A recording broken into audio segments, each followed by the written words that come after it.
Varicose వ్యాధితో బాధపడుతున్నారంట. తక్కువ ఖర్చుతో ట్రీట్మెంట్ కావాలి అనుకుంటే ఇవీస్ హాస్పిటల్ని సంప్రదించండి. నమస్తే రమగారు. నమస్తే జయ. రమగారు, సంతోషం అనేది మన లోపల ఉండాలా, బయట ఉంటుందా? సంతోషం సగం బలం అంటామా? అవునా? అవును, ఇప్పుడు ఈ సంతోషం సగం బలం అంటే అది లోపలదే బయటదే? లోపలదే రమగారు. ఈ బలం ఎప్పుడు ఎక్కడిది? మనదే కదా.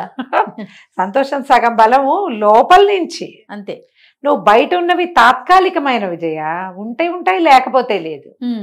ఈ సంతోషము, సంతోషించే గుణము, దేని చూసినా సంతోషపడే లక్షణము లోపల ఇన్నర్ ఇన్బిల్ట్ ఉండాల్సిందే.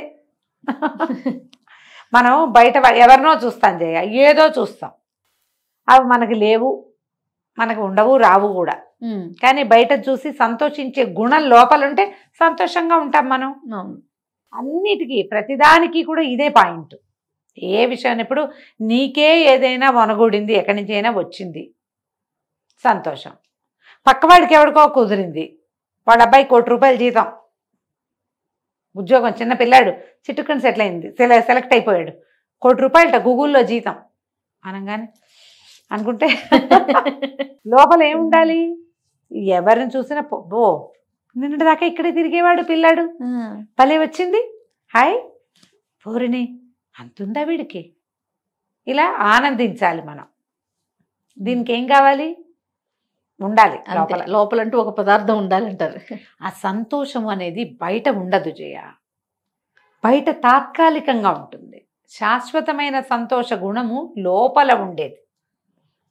అది ఉంటేనే మనం ప్రశాంతంగా ఉంటాం, మన ఆరోగ్యం బాగుంటుంది, మన జీవితం హాయిగా వెళ్ళిపోతుంది. మనకి ఏమైనా ఉన్నా లేకపోయినాను, ఏమి లేవు మనకి, ఏదో ఉంది కాస్త నలకంతా, అయినా కూడా మనం హ్యాపీగా ఉంటాం. దాంతో మనం హెల్తీగా ఉంటాం, మన చుట్టూ వాతావరణం అంతా హాయిగా ఉంటుంది.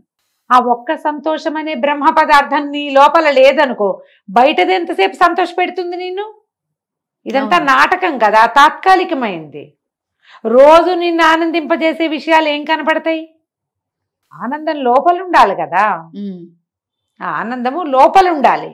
ఈ లోపల ఉండటం ఏమిటి అది ఎప్పుడు ఇది ఒక ప్రశ్న ఉంటుంది. దేనికైనా సంతోషపడగలగటం చేయాలి. దేనికైనా సాధ్యమా రమగారు? ఎందుకు కాదు? మనుషులకి సాధ్యమా? ఎవరైనా ఈ రోజుకి సాధ్యమా? ఎప్పుడైనా సాధ్యమే. మనుషులు ఇలాంటి వాళ్ళు లేకపోతే ఆకాశానికి పందిళ్ళు చేయవాళ్ళు, అట్లా సంతోషపడే వాళ్ళు లేకపోతే మనం బతకలేము. ఆ సంఖ్య తక్కువ కాదా? ఏం కాదమ్మా, ఎప్పుడు ఉంటారు, ఎప్పుడు 50-50 ఉంటుంది. 50-50 ఇస్తారా మీరు? 50-50. ఇప్పుడు దేన్ని చూసినా సంతోషపడకుండా, ఎవరిని చూసినా ఏడిచి, దేనికి సాటిస్ఫై కాకుండా ఏడుపు గొట్టుగా దౌర్భాగ్యంగా ఏడిచే 50% మనుషులు ఉన్నప్పటికీ అన్నిటికీ సంతోషపడుతూ, ప్రతిదానికి ఆనందిస్తూ, ప్రతి వాళ్ళ ఘనతని తమ ఘనతగా భావించే వాళ్ళు 50% లేరా? నీకు తారసపడలేదా జయ? అంటే సంతోషించేవారా, తారసపడతారు రమ్మగారు కదా? ప్రతిరోజు చూస్తా ఉంటా నేను. నువ్వేదైనా సాధిస్తే, నీకేదైనా ఒకటి కలిసి వస్తే నీతో పాటు నవ్వేవాళ్ళు ఉన్నారు కదా. ప్రతి క్షణం చూస్తా ఉంటాను రమ్మగారు, ప్రతి క్షణం. అలా మనుషులు ఉన్నన్నాళ్ళు ఈ భూమి బాగుంటుంది. వీళ్ళు సంతోషంగా ఉండి ఎదుటి వాళ్ళని సంతోష పెడతారు. తమతో సమానంగా ప్రతి వాళ్ళని సమానంగా చూసేవాళ్ళు లేరా? ఎవరిదైనా బాధిస్తే అయ్యో వీళ్ళకి ఎంత కష్టం వచ్చింది అని అనుకునే వాళ్ళు లేరా? అంటే మీరున్నారా ఆ సమాజంలో? మీరు ఆలోచించండి. మనం ఉన్నామా?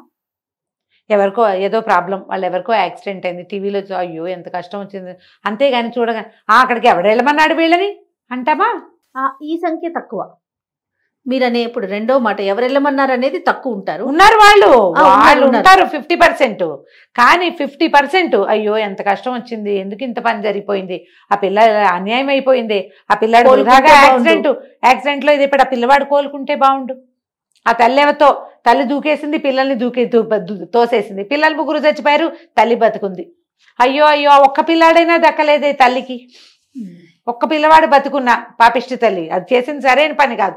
కనీసం తను బతికి పిల్లలు 3 చచ్చిపోయారు, అది పసిబిడ్డలు. నేను ఎవరైనా తల్లులు పిల్లల్ని చంపేసి చచ్చిపోయారంటే నాకు కొన్ని వాక్యాలు మాట్లాడేస్తాను జయ నేను. అవును అనిపిస్తుంది, తల్లింది మొహం మండా, పోతే పోయింది, ఆ బిడ్డను వదిలిపెట్టచ్చే. వాడు ఎంత చేయొచ్చు, వాడు ఒక అబ్దుల్ కలాం కావచ్చు కదమ్మా, మరి వాడికి ఏమైనా చేయొచ్చు. ఎవరో ఒకళ్ళ దగ్గర వాడి పిల్లలతో అన్యాయం అయిపోతారట. నువ్వు తగలబెట్టిన న్యాయం ఏముంది అక్కడ? వాడు ఎవరికో దొరుకుతాడు, ఎవరి జీవితాల్లోనో వెలుగులు నింపచ్చు ఆ పిల్లవాడు.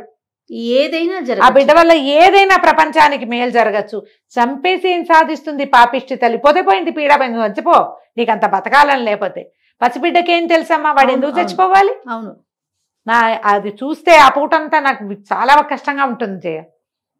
తల్లులు పిల్లల్ని చంపేశారు, తండ్రి పిల్లలు. నువ్వు అక్కర్లేకపోతే ఒక వయసుకు వచ్చావు, అన్ని జీవితంలో కొంత అనుభవించావు. పిల్లాడికి ఏం తెలుసు కష్టము నిష్ఠూరము? ఆ పిల్లలకి ఏం తెలుసు? వాడికి ఎంత జీవితం ఉంది, వాడు ఎంత అద్భుతమైన వ్యక్తి కావచ్చు, ఎంతమందిని ప్రేమించవచ్చు. వాడు ప్రపంచంలో తనదైన ముద్ర వేసే అవకాశాన్ని వాడి చేతుల్లోంచి నిర్దాక్షిణ్యంగా లాగేస్తున్న. ఏం మాతృత్వం, ఏం పితృత్వం బాగుందా? ఇక వాళ్ళని తిట్టుకుని అది కనపడిందంటే ఇక నాకు ఇదిగా ఉంటుంది. ఇప్పుడు మనం ఎవరిదైనా బాధను చూస్తే మనకు బాధ కలగాలి కదా, కలగాలి. అంటే లోపల బాధ ఉన్నట్టు కాదు, స్పందించే మనసు ఉన్నట్టు. ఈ స్పందన సంతోషానికి ఎక్కువ వెచ్చిస్తున్నాం అనుకో, చిన్న చిన్న వాటికి ఒక హాయిగా, అబ్బా ఎంత హాయిగా గాలిస్తుంది, గాలిని ఎంజాయ్ చేస్తాం. ఆకాశం ఎంత చక్కగా ఉంది, ఇవాళ కొన్ని ఎండగాస్తోంది, నిన్న మొన్న చీదరగా ఉంది, పాపం వాళ్ళు ఎవరో బతికిపోతారు. ప్రతి దాంట్లోనూ ఒక పాజిటివ్ పాయింట్ని చూడగలగటం. నెగిటివ్ థింగ్స్ ఉంటాయమ్మా, జీవితం అంతా నెగిటివ్ థింగ్సే. ప్రతి దాంట్లోంచి పాజిటివ్ పాయింట్ని తీసుకోగలగాలి. సంతోషం ఉంటుంది లోపల. నీకేం లభించినా ఏం లభించకపోయినా ఏదో కాస్త చూపాసిగా కాస్త అంతే వచ్చింది, సుమారుగానే లభించింది, దానికి కూడా సంతోషపడాలి. ఇంకేదో అయిపోలేదని ఆనందించాలి. అదే మనం ప్రతిసారి చెప్పుకుంటాం, కాల్లో ముళ్ళు గుచ్చుకుంటే దేవుడా నువ్వు ఎంత బంగారు దేవుడివి, కంట్లో గుచ్చలా ఆ ముళ్ళు అనుకుంటాం. అవునవును, ఆనందించడానికి పాయింట్, ఆనందించే పాయింట్. లోపల సంతోషాన్ని వృద్ధి చేసుకోండి. నాకెవరు లేరు లేరు లేరు లేరు, వాళ్ళు లేరు, వీళ్ళు లేరు, వీళ్ళు లేరు, ఎవరు లేరు, చెప్పుకునేందుకు లేరు. మంచి మాట వినడానికి ఎన్ని అవకాశాలు ఉన్నాయి మనకి ఈ రోజున. ఓ గుడికి నడిచి వెళ్ళొచ్చు, ఆటో కట్టుకుని వెళ్ళొచ్చు. ఇది వరకు గుళ్ళకి వెళ్ళాలని చచ్చేవాళ్ళం, ఏదైనా ఊరు వెళ్ళాలంటే ఇబ్బంది పడేవాళ్ళం. ఇప్పుడు ఎన్ని అవకాశాలు లభించినాయమ్మా, వాటన్నిటికీ సంతోషపడండి. అమ్మో నాన్నో అందరికీ ఒక అమ్మ ఒక నాన్ననే ఉంటారమ్మా, ఒక్కోళ్ళు అదృష్టవంతులు ఉంటారు, వాళ్ళకి అవకాశం ఉంటుంది. మా అమ్మగారిని తీసుకో, ఆవిడ పోయారు. మా పెద్దకి 65 years వచ్చేదాకా అమ్మ తోడుని అనుభవించింది. నాకు 40 వచ్చేసరికి అమ్మ పోయించేయ. అవును, నా 13వ ఏటే మా నాన్నగారు వెళ్ళిపోయారు. మా పెద్దకే నాకంటే 25 ఏళ్ళు పెద్దది కదా. నాన్న లేని దుఃఖం తనకే ఉంటుంది, నాకు ఉంటుంది. తండ్రి యొక్క సౌఖ్యం, తండ్రి యొక్క రక్షణ వాళ్ళకి ఎక్కువ లభించింది, మనకు తక్కువ లభించింది. మనకి ఇంకొకటి లభిస్తుంది, వాళ్ళ తోడు మనతోటి ఉంది. ఇది ఆలోచించాలి. వాళ్ళు లేకపోతే లేరు లేరు పోయారు అనుకోకండి. ఎవరో ఒకళ్ళు దొరుకుతారమ్మా, ఫాదర్ ఫిగర్స్, మదర్ ఫిగర్స్ ప్రపంచం నిండా కనిపిస్తారు. నువ్వు చూడాలంతే, నీకు చూడటం చేత కావాలి. మంచి మాట ఆడుకుంటే ఉంటారు. సిస్టర్ ఫిగర్లు, బ్రదర్ ఫిగర్లు కూడా కనపడతాయి కదా. అవునవును, కనిపిస్తాయే. మరి దాన్ని వెతకండి, ఆ మంచిని చూడండి. Bright side of the life, దాన్ని చూస్తూ ఉండాలి. దానివల్ల సంతోషం ఉంటుంది, దాంతోటే మన జీవితాలు బాగుంటాయి. ఇలాంటి వాళ్ళ వల్ల సమాజం బాగుంటుంది, వాళ్ళ కంపెనీ ఎప్పుడూ హాయిగానే ఉంటుంది. ఏవో చిన్నపన్న మాట తేడాలు వస్తూనే ఉంటాయి. వాళ్ళు మనం ఏదైనా ఒక మంచి మాట అలా కొనుక్కున్నామని చెప్పినా సంతోషించరు కదా జయ. చాలా మంది కొనుక్కుంటే సంతోషించరు, బాగుపడితే సంతోషించరు. కానీ అందులో కూడా మళ్ళీ మనకి సంతోషపడే వాళ్ళు, బాగుందమ్మా బాగుంది చక్కగా ఉంటుంది వాళ్ళు ఉంటారు. ఆ సమూహం కూడా ఉంటుంది కదా. కాబట్టి దీన్ని పెంచేందుకు ప్రయత్నం చేయండి, ఆ గుంపులో మీరు చేరడానికి ప్రయత్నం చేయండి. బ్రైట్ సైడ్ ఆఫ్ ద సొసైటీలోకి వెళ్ళండి.